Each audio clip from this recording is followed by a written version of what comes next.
Hey, it's me. There's a point in this work where something shifts. In the beginning, most of the effort goes into breaking through your own defenses, seeing the parts of yourself you'd rather not admit to, and finding a way to face them without judgment. That stage can take years. But once you've done it, once you've brought those hidden parts of the lower self into the light and started to transform them, a new phase begins. You start to feel more connected to the higher self, and some of those old patterns begin to soften. In a sense, the work has only just begun, and it will deepen if you keep going. And when that happens, life starts to open in ways you might not have imagined. You notice more joy, more peace, more strength, more closeness with others. Even the early changes affect your relationships, your sense of community, the way you feel in your own skin.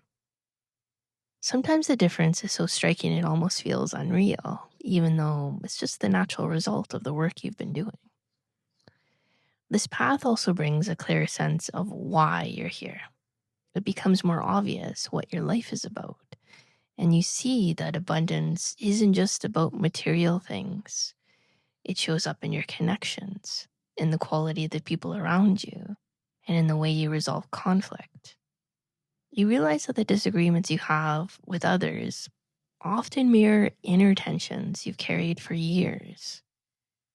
As you find unity inside, your relationships become more real, more grounded in acceptance, warmth, and truth. The things you used to hear as ideas, teachings about how life could be, stop being theory and start becoming lived reality.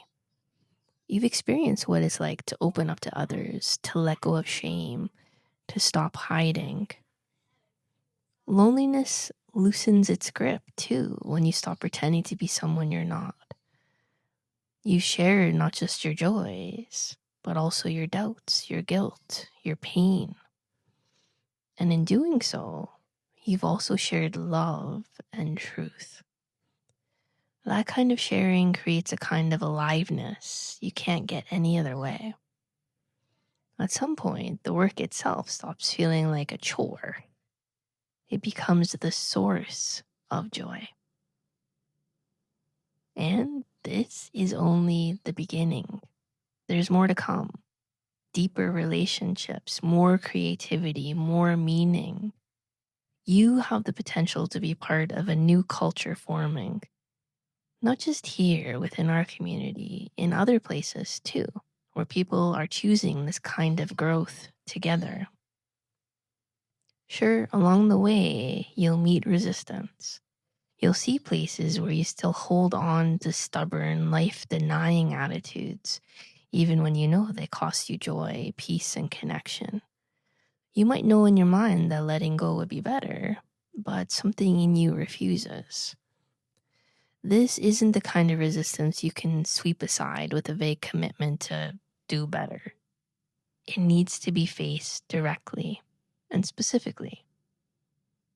If you stop ignoring it, if you choose to meet it with honesty instead of pretending it's not there, you can start asking the real questions. Why am I refusing life here? Why am I holding on to something that hurts me? Why am I settling for small, destructive satisfactions when I know something better is possible? Inside each of us, there's a movement toward life and another that pulls away from it. That pull away from life has deep roots. It's part of an ancient separation from the source of light, a turning inward that distorts what's beautiful into something harmful. Over time, through living and learning, we find our way back. But the return begins when we're willing to face this counter movement without denial. Evil, in its most concentrated form, is far darker than what we carry in the human state. The same is true for the higher self. Its full brilliance is beyond what we can yet imagine. What we deal with here are diluted forms of both. Even the smallest trace of the lower self can be destructive, though, if we let it run the show. It often shows up as selfishness, pride, maybe the refusal to trust something greater. And while those traits may seem fixed, they can be transformed. Transformation is not about cutting out parts of yourself. It's about finding the original, healthy quality that got twisted along the way. Stubbornness, as an example, can become steady commitment.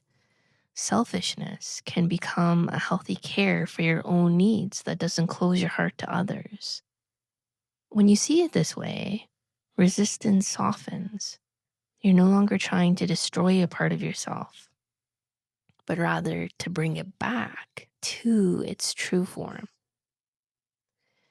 As you do this, the conflict inside starts to dissolve too. You notice how heavy that conflict was only when it begins to lift. The part that once felt like an enemy becomes part of your strength. The energy it carries changes too. What was once slow, dense, and unpleasant becomes lighter, warmer, and alive. You may not consciously see or hear these changes. You do feel them in your body and in the way others respond to you. When you're in a state of joy, your energy harmonizes with others in joy. When you're in heaviness, you feed into the heaviness around you. That's why this inner work matters so much, not just for you, for everyone you touch. Every time you transform a piece of the lower self, you change the quality of the energy you send out into the world. Your life becomes like a flower that keeps unfolding, revealing more beauty with each step.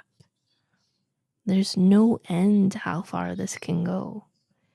The more you commit to the divine within you, the more the unfolding continues. And it's yours to choose every day. Love you. Connect soon.